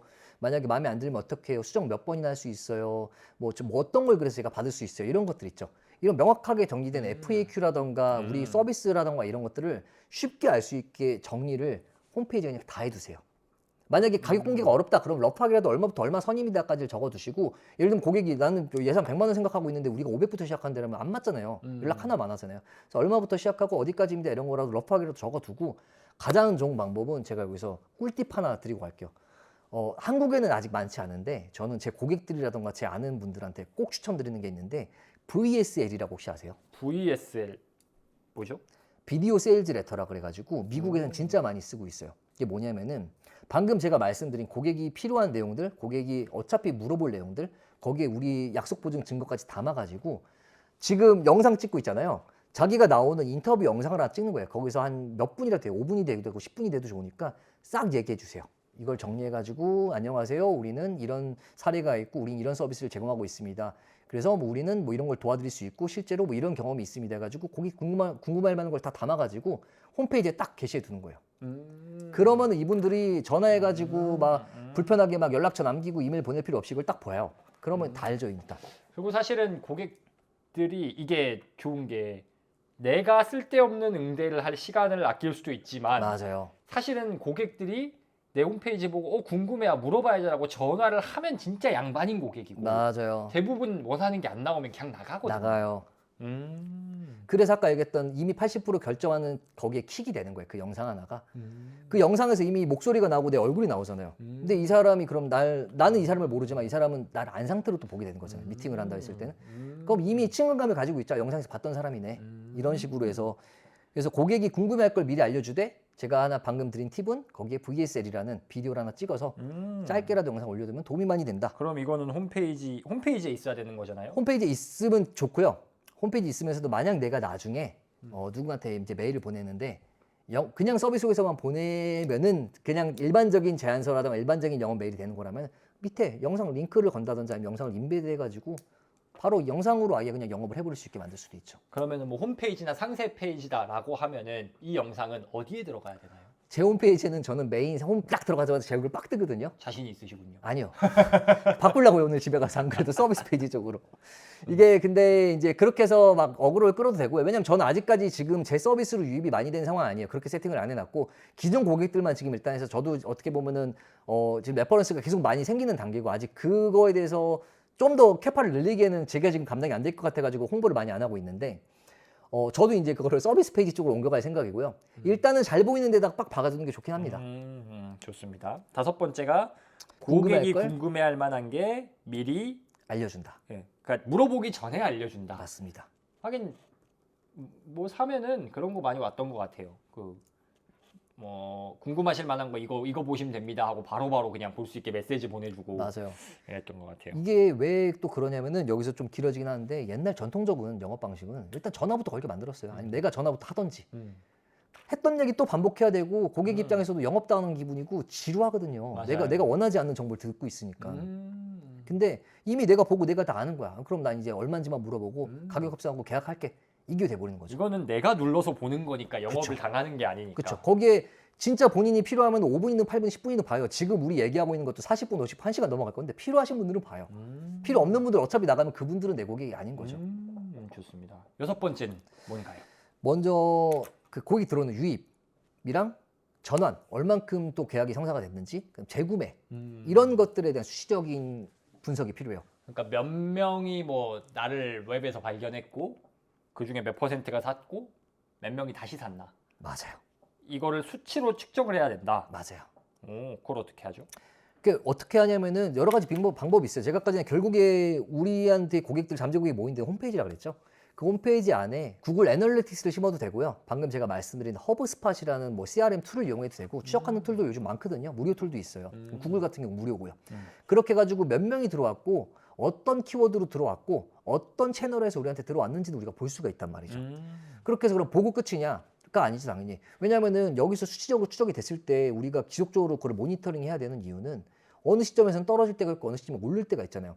근데 만약에 우리가 이런 수치 추적을 안 하면은 우린 까막눈이 상태로 언제 문의가 들어올지 모르는 상황에서 왜 문의가 안 들어오는지 왜 고객 문의가 많이 들어오는지 모른다는 거예요. 아, 그러니까 그러니까 결론적으로 사실 이게 다 뒤에 이어져서 매출로 나올 건데 그렇죠. 그냥 이번 달 돈 많이 벌었네. 이번 달 돈이 왜 안 되지? 정확해요. 이거밖에 안 된다. 정확해요. 그러니까 결과적으로 이게 수치가 쌓이다 보면은 그 계약 전환율 같은 게 어느 정도 평균적으로 나오잖아요. 그러면 결국 인풋 대비 아웃풋이라고 100명 들어와서 만약에 고객이 한 명 클로징 되면 만약에 전환율 1%라고 할게요. 1000명 들어오면 그럼 그래도 한 10팀은 될 거 아니에요. 평균적으로. 그런 걸 이제 추적을 해야 되기 때문에 그거에 따라 가지고 이제 우리가 직원을 더 고용을 하냐 아니면 조금 지금 긴축이니까 앞으로 어떻게 될지 모르니까 당분간은 이대로 유지를 하냐 이런 게 이제 우리가 예측을 할 수가 있고 대비를 할 수가 있는 거죠. 그리고 또 사실은 빵꾸가 어디 나 있나를 추적하는 거죠. 맞아요. 맞아요. 뭐 예를 들어 아까 유입 1%라고 하셨는데 이거를 3%로 올릴 수 없어? 그렇죠. 이렇게. 그게 이제 압도적인 트래픽, 유입으로 늘릴 수도 있는 거고 혹은 홈페이지 내에서 자꾸 홈페이지에서 이탈이 발생해요. 사람들이 컨텐츠를 잘 안 봐요. 그럼 홈페이지 내에 올려진 증거가 부족하거나 사례가 부족하거나 뭐 UI가 불편하거나 아니면은 컨텐츠가 별로구나라고 할 수도 있고 아니면 너무 사용 경험이 힘들어가지고 사람들이 문의하기까지 오기가 힘들구나 이런 것들을 또 추측해가지고 단계별로 고쳐나가는 거죠. 그러니까 물이 어디서 새고 있는지를 알아야 되는데 맞아요. 추적을 안 하면 그냥 이번 달 왜 이렇게 힘들지? 맞아요. 그러면은 이제 엄한데 이제 돈 쓰는 거예요. 막 광고에 그냥 막 돈 때려 받고 그러면 광고에 아무 성과 없고 그러면은 뭐 광고 광고 없으니까 이번에 뭐 해볼까? 마케팅 해서 콘텐츠 마케팅 해보자. 콘텐츠 마케팅 하는데 어떤 키워드로 유입되는지도 모르고 실제로 내가 운영하는 이 콘텐츠 마케팅에서 운영해주는 블로그에서 들어오는 건지 아니면은 그냥 안 들어오는 건지 아예 모르게 되는 거죠. 그렇게 해서 돈 계속 쓰다가 사람들 없으면 이제 그러다 망하는 거예요. 그러니까 사실은 뭐 사람들이 많이 일반적으로 하는 게 광고 돌린다. 사실 광고 돌리는 거는 트래픽을 늘리는 거잖아요. 맞아요. 근데 전환이 0%야. 그럼 진짜 돈 날리는 거죠. 그게 문제가 아닌 건데. 그렇죠. 어쨌든 정확해요. 수치로 측정을 해야 된다. 측정해야 되는 게 그러면 유입수, 구매 전환율, 재구매. 이것만 하면 그건 사실 기업별로 좀 다른데 일단 가장 중요한 건 그 정도고요. 그 안에서 사실 고객들이 유입수를 봤을 때도 어떤 키워드 아니면 어떤 거에 관심이 있고 우리 서비스의 어떤 부분을 보고 유입이 됐는지 홈페이지에 대해서 문의하기 전에 어디서 또 많이 빠지는지 문의를 만약 했다면은 어떤 페이지를 보고 문의를 했는지 가장 많이 보는 어떤 뭐 포트폴리오가 있을 수도 있고 콘텐츠가 있을 수도 있거든요. 그러면 우리가 만약에 홈페이지 내 블로그에 아니면 칼럼에 어떤 콘텐츠가 너무 인기가 많아가지고 계속 그걸로 구글에서 유입이 계속돼요. 그리고 사람들이 들어와서 유입됐던 사람들이 전부 다 그 콘텐츠를 보고 우리한테 문의를 줬어요. 그럼 우리는 어떤 생각을 할 수 있을까요? 걔를 보게 광고를 돌려야죠. 그렇게 할 수도 있죠. 네. 두 번째는 또 뭐 할 수 있을까요? 네. 관련된 콘텐츠를 여러 개 또 시리즈를 쓸 수도 있겠죠. 그 주제에 관련된 네. 거를. 왜냐하면 사람들이 거기에 관심이 많다는 걸 아니까. 그래서 우리는 전략을 그거를 토대로 해가지고 데이터를 가지고 쌓을 수가 있는데 그게 없다면 아까 말씀하신 것처럼 전환율은 0%인데 1000만 원 광고비 태우고 1000만 원 마케팅하고 이러면은 아무 소용이 없는 거죠. 그렇죠. 좋습니다. 7번째 뭔가요? 고객 데이터 관리를 생각보다 또 많이 안 하십니다. 고객 데이터 관리가 뭔가요? 고객 데이터 관리 뭐 어려운 건 아니고요. 고객이 어떤 회사에서 어떤 인물이 우리한테 언제 연락을 했고 어떤 서비스를 구매를 했고 그 서비스 뭐 구매 만족도는 어땠으며 이 사람들이 그래서 뭐 그 서비스를 잘 활용하고 있는지 아닌지 등등의 모든 그런 전환 전까지의 활동부터 해서 그 후까지를 다 포괄해서 얘기할 수가 있는데요. 상담 일지 같은 거네요. 그렇죠. 고객 상담 일지 같은 건데 문제는 이제 사실 B2B 같은 고관여 서비스는 이렇게 우리가 한 번 얘기하고 1시간 대화한다고 클로징이 되지 않는 경우가 더 많죠, 당연히. 뭐 요즘에 이미 아까 얘기했다시피 80% 결정을 하고 연락을 한다고 하지만 가격이 안 맞을 수도 있는 거고 아직 타이밍이 아닌데 미리 그냥 여기저기 간보고 있는 고객들일 수도 있고 아니면은 내가 기대했던 거랑 좀 달라가지고 아니면 내부 뭐 고민하는 고객도 있고 내부 프로세스가 좀 있어가지고 그 프로세스 결정권자까지 올라가는 시간이 걸리는 고객도 있고 등등 많을 거 아니에요. 그런 상황에서 이제 고객과의 히스토리를 기록하는 하나의 어떤 툴이라고 보면 되는데요. 뭐 사실 엑셀에다 기록하면 그것도 CRM이에요. 그것도 CRM이고 고객 관리. CRM이 뭐의 약자죠? 커스터머 릴레이션십 매니지먼트라고 고객 관계 관리 정도라고 보면 될 것 같아요. 그러니까 예를 들면 제가 뭐 북토커님을 만났다. 북토커님을 뭐 CRM에 적는다 하면 그냥 엑셀에다가 제가 이름 적어놓고 연락처 적어놓고 이메일 적어놓고 이분하고 오늘 어떤 이야기를 했고 언제 다시 만날 거다. 이분은 어떤 서비스에 관심이 있다. 이런 것들을 적어놓는 게 CRM의 어떻게 보면 원초적인 모습이고요. 영업일지라고 생각하면 되겠네요. 그렇죠. 근데 이제 그런 식으로 적어놓으면 우리가 또 볼까요? 안 보죠. 그러고 또 중요한 게 뭐냐면 이러고 나서 클로징 계약이 되면은 그 계약하고 나서 유지보수를 이분이 계속 할 수 있는 거고 다른 서비스를 우리가 제한할 수도 있는 거고 그렇게 될 수도 있고 아니면 이분하고 얘기했는데 드롭이 됐어요. 혹은 아니면 영업이 내가 봤을 때 한 2, 3개월까지 늘어질 것 같아요. 음. 이런 분들을 까먹지 않고 계속 리마인드를 해줘야 될 거 아니에요. 그래서 음. 그것들을 위해서 관리하는 게 CRM이라고 아. 보면 돼요. 그러면은 그런 건가요? 방금 늘어진다라는 건 이번에 계약할 것 같았는데 안 했어. 맞아요. 근데 보통 그러면은 에이 텄다. 가는데 그쵸. 그게 두세 달 있다 뭐 연락 한 번 더 하면 메이드가 돼요? 바로 안 되죠. 대신에 그 두세 달을 그냥 있다가 연락을 하면은 남이잖아요. 그래서 또 왜 갑자기 또 연락했지? 이렇게 되잖아요. 그러지 않기 위해서 여기서도 콘텐츠 마케팅 얘기를 드리자면요. 그렇게 해서 클로징 된 건들은 일단은 완벽해. 그럼 후속 관리만 하면 돼요. 네. 만약에 드롭이 됐어. 그냥 명확하게 얘기를 해요. 저는 100만 원 생각했는데 여기 500만 원에서 안 할래요. 너무 힘들어요. 그러면 견적이 안 맞아서 뭐 드롭됨 해가지고 이렇게 일단 기록을 해내요. 나중에 우리가 또 뭐 같이 사다리를 만들어가지고 조금 더 저렴한 서비스가 출시됐을 때 한번 제안해 볼 수 있는 거니까요. 그것도 고객 데이터에 남겨둘 수가 있죠. 오케이. 버리는 게 아니죠. 저희 그때 생각하신 것보다 좀 더 좋은 내용에 200만 원 했는데 그건 어떠세요? 뭐 이렇게. 그렇죠. 만약에 우리가 다른 서비스가 또 나올 수도 있으니까요. 음. 세 번째로 방금 말씀한 늘어진다라고 했을 때는 일단 고객 데이터가 있잖아요. 이메일 주소가 있고 뭐 전화번호가 있잖아요. 이슈가 있으면 연락을 하면 돼요. 거기에 예를 들면 우리가 콘텐츠를 어차피 발행을 계속 하잖아요. 근데 그 고객이 예를 들면은 또 외부로 가볼게요. 뭘로 갈까? 뭘로 가는 게 좋겠지? 뭐 조경 회사라고 해볼게요. 네. 뭐 플랜테리오 해주는 회사예요. 그분은 근데 팝업 스토어를 전문으로 하는 회사예요. 팝업 스토어에 플랜테리어 해주는. 네, 팝업 스토어에 플랜테리어를 해주는 회사를 제가 운영을 하고 있고 문의를 해주신 고객은 플랜테리어라는 거 이게 필요한 그 팝업 스토어 전문 이벤트 시행사예요. 이분이 이제 이벤트를 하려고 나한테 연락을 했는데 그 이벤트가 취소가 됐어요. 팝업 스토어가 그 네. 클라이언트한테 취소가 된 거예요. 그럼 당장 타이밍이 안 맞는 거죠. 돈이 안 맞는 게 아니라 타이밍이 안 맞는 거잖아요. 그럼 이분을 그냥 버리냐? 그러지 않는 거죠. 왜냐면 이분은 계속적으로 그 플랜테리어에 대한 수요가 있을 거니까요. 팝업 스토어를 계속 어딘가 받아올 거 아니에요, 일을. 본인들이 그걸 만들기 위해서. 근데 이분들이 실제로 그 플랜테리어를 하실 수 없는 분들이니까 연락을 한 거고요.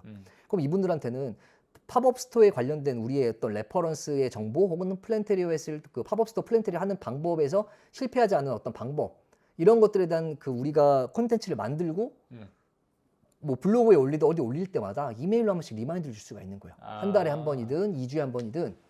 그러면은 뭐 최 대리님 전에 뭐 이렇게 했던 누구누구 대표입니다. 네네네네. 저희 뭐 저번에 잘 지내시죠? 잘 지내시죠 하고 그 관심 가지실 이런 내용에 대해서 뭐 혹시 뭐 진짜 참고하시도록 뭐 이렇게 네. 보내준다. 그렇게 해서 인사이트도 보내고 아니면은 요번에 뭐 어떤 상사에서 어떤 그 팝업 스토어를 저희가 이번에 잘 맞췄는데 이런 결과물이 나왔습니다. 나중에 혹시 또 필요하시면 또 연락 주세요 하고 이런 결과물 이렇게 보내주는 거죠. 그래서 리마인드를 해주는 거예요. 나라는 사람이 존재하고 있다. 날 까먹지 마라. 그러면 이렇게 숙성된 고객들이 이제 일이 생기면 무조건 저한테 연락을 하겠죠. 다른 데 안 찾아보고. 그러면은 지금 어쨌든 그래서 고객 데이터를 잘 관리해서 내가 이거네요. 좀 물샐 구멍을 더 막는 거네요. 맞죠. 예. 그러니까 진짜 사실 사업을 좀 뭐랄까 힘든 것들은 사실 B2B 사업도 저는 농사라고 생각을 하거든요. 다들 근데 저도 그렇게 생각을 했어요. 옛날에 사냥꾼처럼 해요. 전화를 돌리고 이메일을 돌리고 그다음에 이 사람 관심 없대 그러면 버리고 계속 새로운 사람만 찾아요.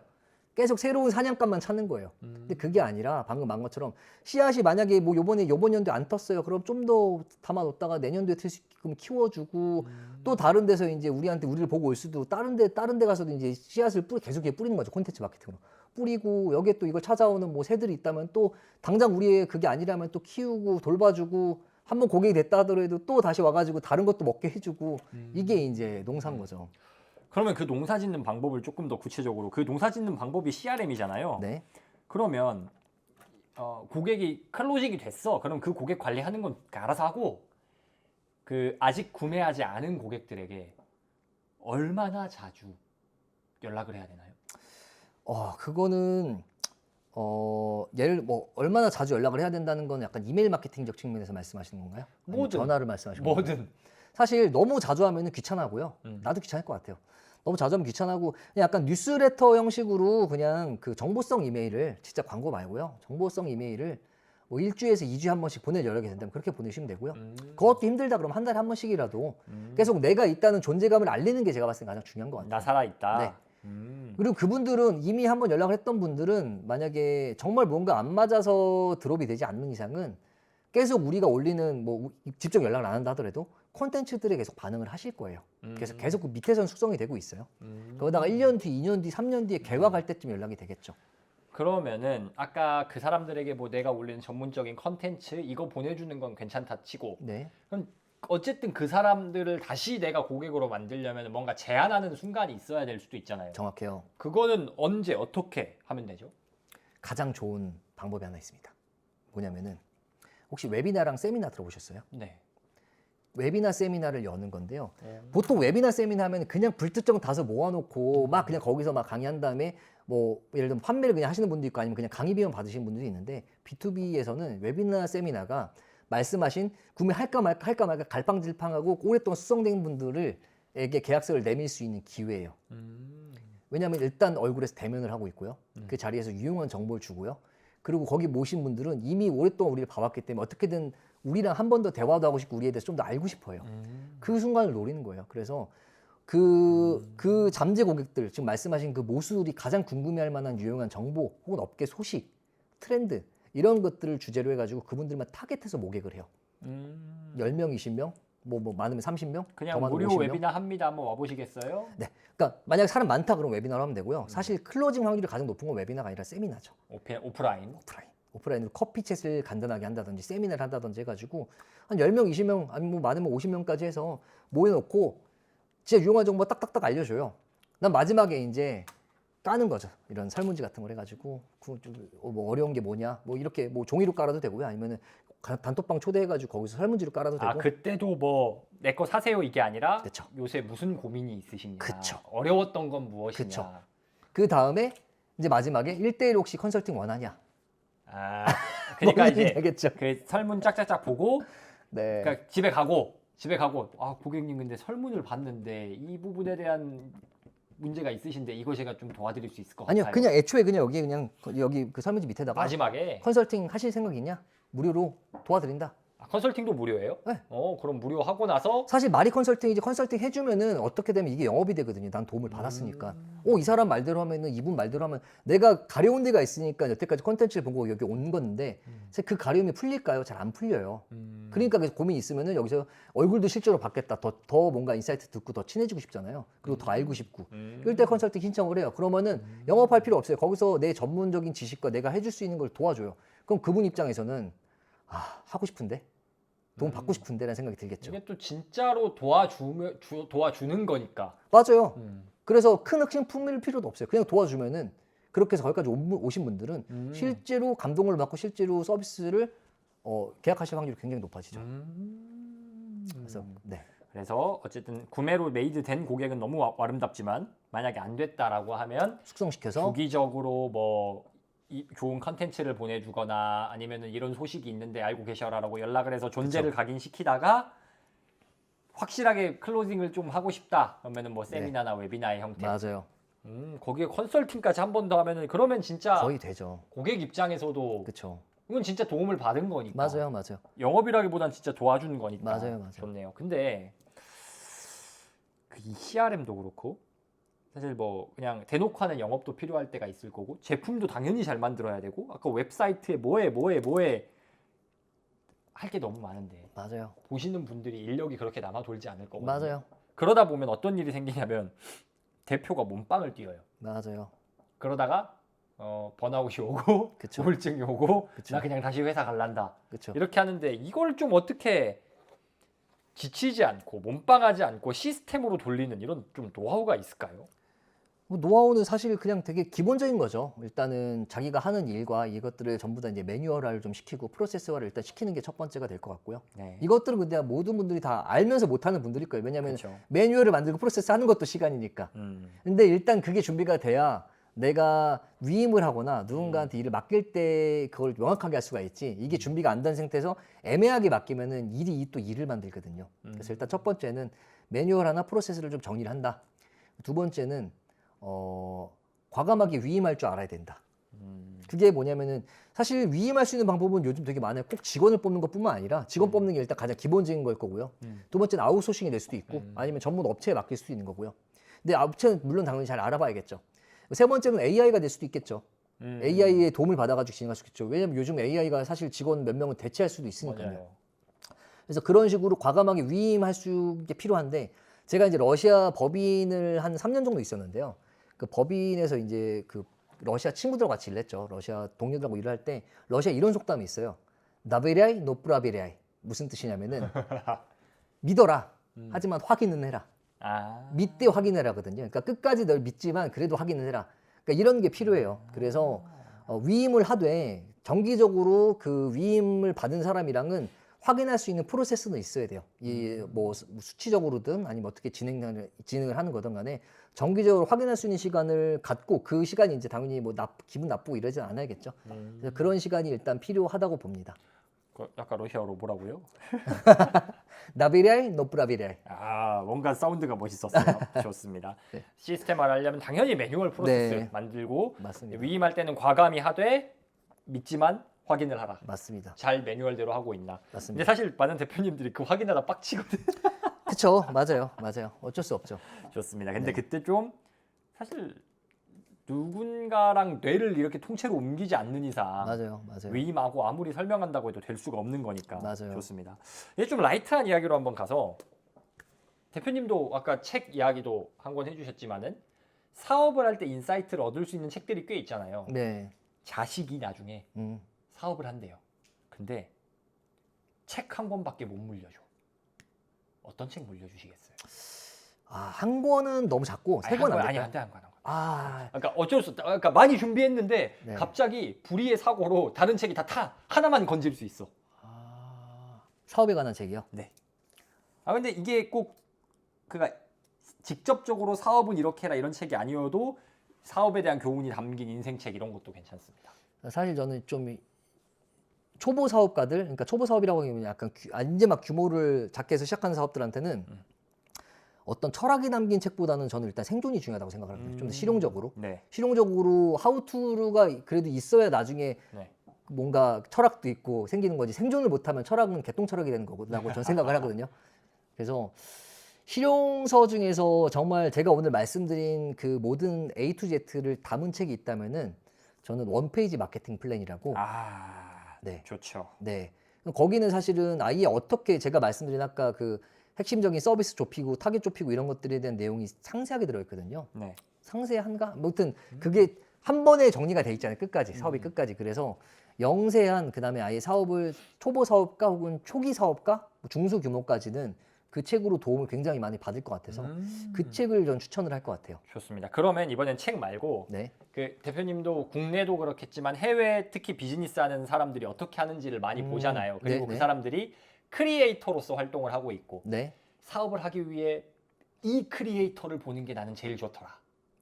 아, 근데 저 크리에이터 안 보는데. 안 보세요? 네. 아 그래요? 저 안 봐요. 해외 사례를 근데 좀 많이 가끔 이야기하시기도 하시길래 아, 그거 막 즐겨 본다기보다 그냥 아. 찾아보고 막 그냥 이렇게 하는 거고. 얘 어떻게 하구나. 네, 이런 그냥 게. 그 정도지. 좋습니다. 해외도 안 보고 국내도 잘 안 봐서. 알겠습니다. 네.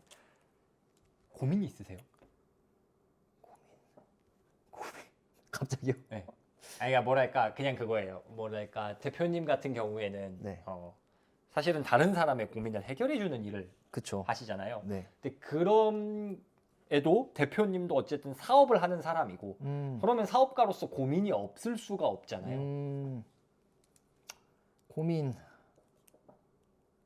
고민은 이제 항상 그런 거죠. 이제 지금 도움을 드려서 이제 만약에 이렇게 단계를 밟아 나간다면은 아마 대표님도 공감하실 거예요. 콘텐츠 마케팅이나 아니면 이렇게 사업을 밟아가는 영역은 하루 아침에 생기는 게 아니라 최소 6개월에서 1년은 봐야 이제 성과가 아까 농사 짓는 거라 그랬잖아요.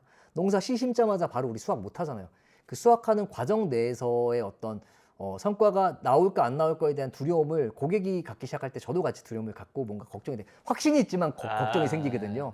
이제 그런 부분이 이제 뭔가 좀 마음이 안 좋을 때가 있는데 그럼에도 불구하고 다들 성과는 나오시니까 그래서 고민이라고 하긴 뭐하고 그냥 그럴 때 그냥 같이 좀 뭔가 조바심이 난다? 이제 뭐 예를 들어 서비스 고객 대표님과 6개월 계약했어. 나 2달쯤 됐는데 아 왜 안 되는 거예요? 그쵸, 그러면 그쵸, 이제 그쵸, 그쵸. 대표님도 아 이거 됩니다. 하지만 속으로는 아씨 안 돼. 그렇죠. 아 환불. 근데 빡세. 근데 되거든요. 아시잖아요. 무조건 돼요. 안 될 수가 없는데. 하면 되죠. 네. 하면 네. 행동을 안 하면 안 되고. 그렇죠. 좋습니다.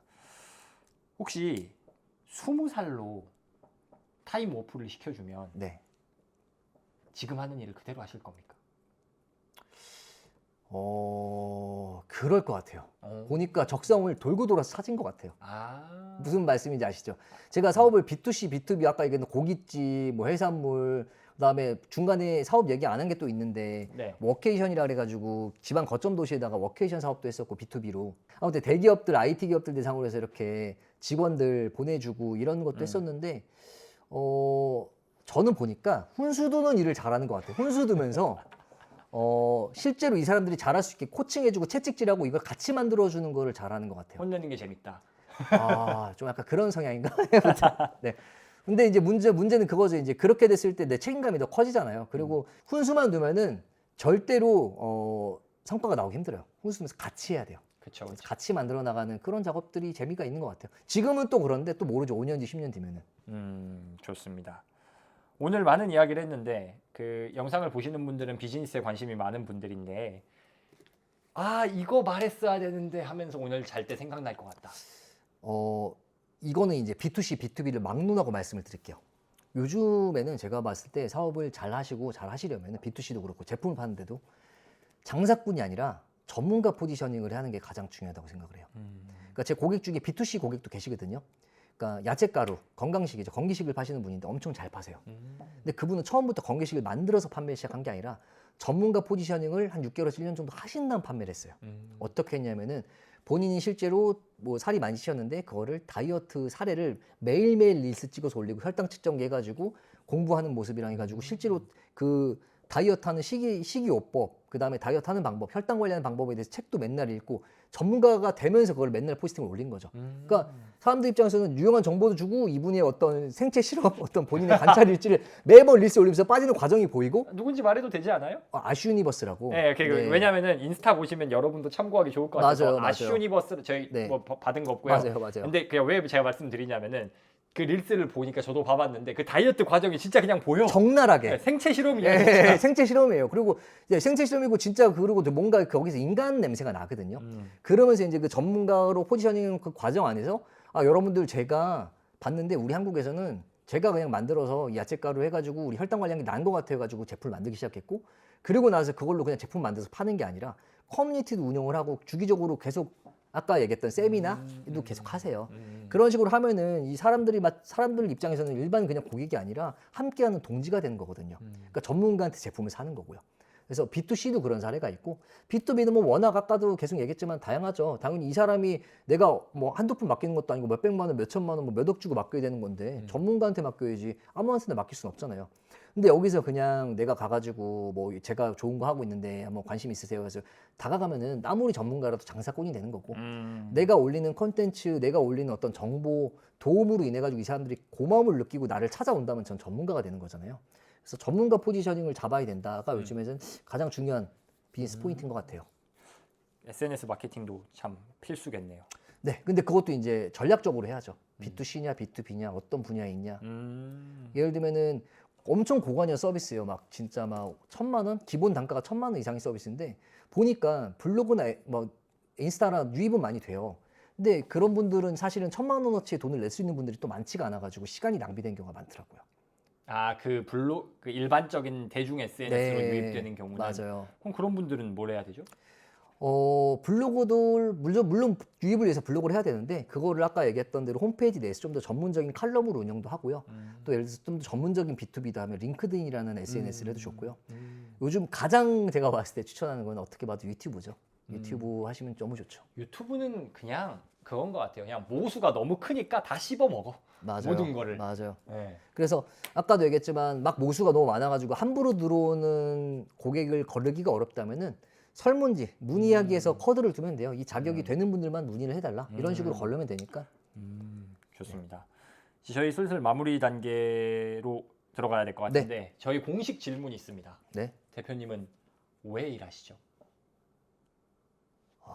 어렵다. 당연히 일단 첫 번째는 생존을 위해서 일을 하는 거고요. 두 번째는 일을 안 하는 제 모습을 봤을 때는 오히려 재미가 없는 것 같아요. 그러니까 가끔 일이 이거 되게 욕먹을 수도 있는 얘기인데 가끔 일이 재밌지 않으세요?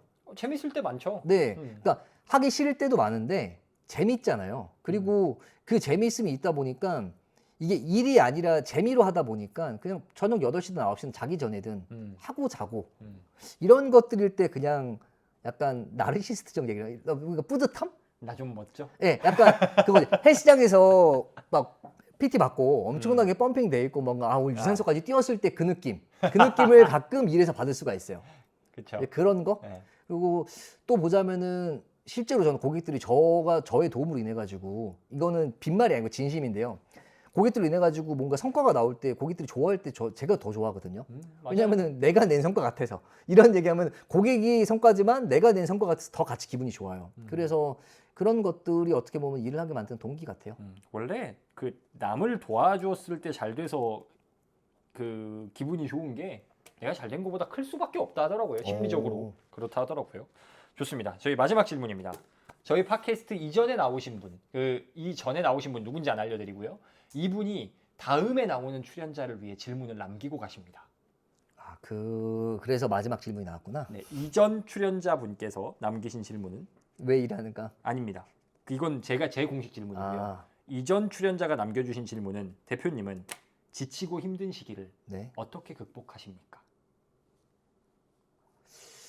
지치고 힘든 시기. 지치고 힘든 시기 극복을 어떻게 했지? 그럴 때가 별로 없었던 것 같은 것 같아요. 살면서 힘든 적이 없어요? 아니 힘들긴 한데 네. 그 정도로 지치고 힘들면 극복까지 할 정도의 힘들고 지치고 힘들 정도는 코로나로 막혔어. 전쟁 났어. 다른 사업 해야죠. 먹고 어떻게든 길이 있겠죠. 어떻게든 길이 있겠죠. 원래 좀 그런 감정의 그게 진폭이 작으세요? 남들보단 작은 것 같고요. 음. 그리고 회복 탄력성이 그러니까 작다기보다 회복 탄력성이 좋은 것 같아요. 그거는 왜 좋을까요? 본인의 제가 봤을 땐 천성이에요, 이거는. 아, 네, 천성이에요. 대표님도 그렇잖아요. 천성이에요. 회복 탄력성. 저는 원래 제가 되게 천성적으로 좋다 생각했는데 네. 사업을 시작하고 아니라는 걸 느꼈어요. 아. 그래서 아무튼 대표님 느끼기에는 나는 아. 모르겠다. 네. 모르겠는데 그냥 끊임없이 미래에 대한 낙관적인 생각을 했던 것 같아요. 미래에 대한 낙관적인 생각을 하면서 그게 이제 너무 길어지면은 그냥 진짜 말 그대로 생각만 하는 사람이 되는 거고 그러면서 하나하나씩 시도해봤던 것 같아요. 네. 방금 마지막에 말씀해주신 난 낙관적인 것 같아요. 이게 참 좋은 게 대표님을 만나면 그게 느껴져요. 그냥 나는 미래에 잘 될 건데 뭐 그것도 있고 그게 또 다른 분들에게 또 영상을 보시는 분들에게 긍정적인 에너지로 전달됐을 것 같아서 재수 없지 않을까 걱정돼. 재수 없으시면 욕은 코어 B라고 치셔가지고 고객 문의에다가 야이 이렇게 하시면 되겠습니다. 허들을 많이 높여야겠네. 네, 알겠습니다. 오늘 시간 내주셔서 감사합니다. 네. 오늘 굉장히 이 약속 보증 증거라던가 아니면 아까 체크리스트 같은 구체적으로 적용할 수 있는 내용, 사업에 뭔가 처음 시작하시는 분들 혹은 어려움을 만나고 계신 분들에게 진짜 실질적인 도움되는 내용을 이야기해 주셔서 너무 감사합니다. 도움이 됐으면 좋겠습니다. 네, 네. 도움이 될 것 같습니다. 이거는 무조건 내가 있나 없나? 약속 보증 증거 있어 없어? 없어? 그럼 문제예요. 그렇죠. 생각해 볼 수 있는 계기가 되겠죠. 네, 그런 계기를 제공해 주셔서 저도 다시 한번 원래 대표님과 이런 이야기를 여러 번 나눴어 가지고 알고 있던 내용이지만 다시 한번 반성하고 점검해 볼 수 있어서 감사했습니다. 초대해 주셔서 감사합니다. 네.